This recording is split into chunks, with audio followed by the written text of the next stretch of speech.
Yo, good morning mga tol. This is Tol BK again at bibigyan natin ng magandang good vibes ang ating mga utol dyan. Tara't samahan nyo ako mga tol sa aking booking. At eto na nga't dumating na ako at bibigyan ko ng shower cap si Bossing at ang kanyang helmet na susutin. Tara, sumbay ka na Bossing at atin na kita sa iyong drop-off area. Tara guys, samahan nyo ako.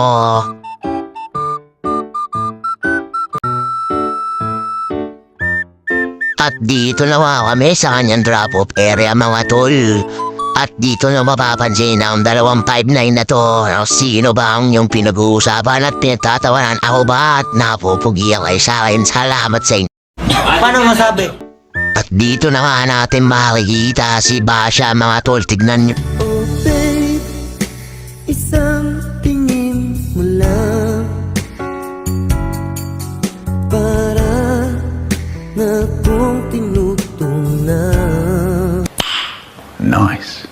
Oh my God! Wow!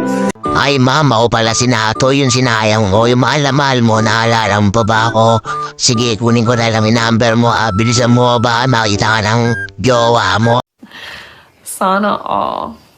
You know na, pagbigay na ng number si mama, yes, the ticket number pala yon mga tol.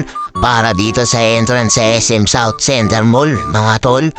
At eto na't magbabayad na si Bossing. Bossing yan yan, Gcash pa lang, ibabayad di Bossing pero okay lang mga tol. Ang gabi natin ang bayad na yan mga tol. Eto na tinatype na ni Bossing ang number ko. Sige Bossing, i-type mo lang yan Bossing.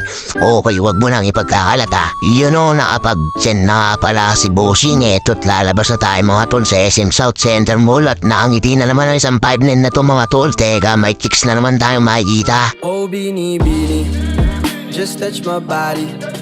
Don't need nobody else but you. You're my one and only. Ibang babae ay di kayang sumabay. Dampi ng labi mo ang lagi kong inihintay. Huwag mong subukan. Masisira ang buhay mo. You know, may paway-gaway at pangiti-ngiti ba si ma'am? Di mo ko makukuha dyan ma'am. At stick to one to ma'am. Loyal to.